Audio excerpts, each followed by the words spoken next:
Hello everyone, আসসালামু আলাইকুম। আপনারা জানেন যে বাংলাদেশের দক্ষিণাঞ্চল তথা চট্টগ্রামবাসী বন্যা যে পরিস্থিতি সেটা ডে বাই ডে অবনতির দিকে যাচ্ছে। তো প্রত্যেকবারের ন্যায় গতবারও যখন বন্যা পরিস্থিতি এরকম হয়েছিল, আমাদের উত্তরাঞ্চল তথা দিনাজপুর জেলা থেকে আমাদের দিনাজপুর সরকারি পলিটেকনিক ইনস্টিটিউট এবং বালুবাড়ি ব্লাড ব্যাংক সোসাইটি এর সমন্বয়ে বালুবাড়ি মনে করেন মহারাজা গিরিনাথ উচ্চ বিদ্যালয়ের আশেপাশে যে আমাদের ভাই ব্রাদাররা আছে তারা কিন্তু ত্রাণ সামগ্রী নিয়ে চট্টগ্রামে গিয়েছিল।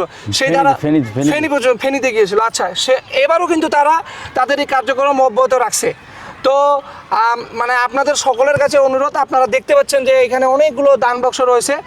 ভাই ব্রাদাররা দিনাজপুর পলিটেকনিক ইনস্টিটিউট এবং blood bank Balubari blood bank society তারা তো অবশ্যই এখানে পার্টিসিপেট করছে।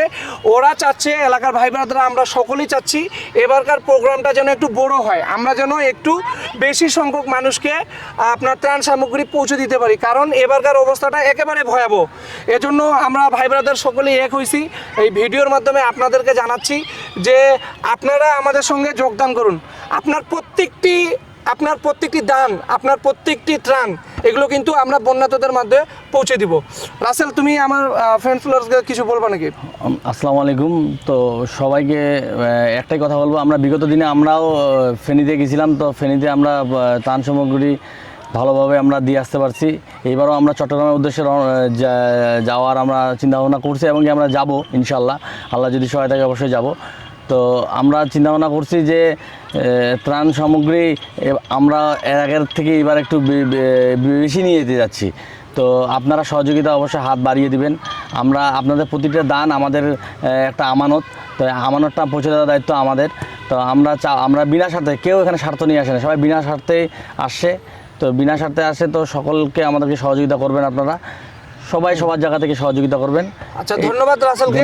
মানে আমি আসলে আমার যারা ফেসবুকে ভাই ব্রাদাররা আছেন বা যারা আমাকে ফলো করেন, আপনাদের কাছে আমার এটা রিকোয়েস্ট থাকবে, আমার এই ভিডিওর ডেসক্রিপশনে আমি আপনাদের বিকাশ, নগদ, রকেট নাম্বার এবং ব্যাঙ্ক অ্যাকাউন্ট দিয়ে রাখবো। এগুলো প্রত্যেকটাই আমানত, আপনাদের এক একটি টাকা প্রত্যেকটাই আমানত আপনার হচ্ছে বন্যাতদের মাঝে পৌঁছে যাবে। এবং সবথেকে যেটা আমরা প্রায়োরিটি দেই যে আমাদের যে আপনারা যে ত্রাণ সামগ্রীগুলো পাঠাবেন, আপনার প্রত্যেকটি আমানত কিন্তু আপনাকে জানিয়ে দিব যে কত টাকা আসলো, কত টাকা খরচ হলো। নাশকতা হওয়ার কোনো চান্স নাই এখানে, ঠিক আছে? তো প্লিজ আমি রিকোয়েস্ট করব, আপনারা অবশ্যই আপনাদের নিজ নিজ অবস্থান থেকে আপনারা পার্টিসিপেট করবেন। তো ভিডিওটা আর বড় করতেছি না, আপনারা সকলে ভালো থাকবেন, সুস্থ থাকবেন। আমরা সকলে যদি এক হয়ে বন্যাতদের পাশে যাই, আশা করি আমরা এই প্রাকৃতিক দুর্যোগ থেকে কাটিয়ে উঠতে পারবো ইনশাআল্লাহ। ইনশাআল্লাহ। আসসালামু আলাইকুম।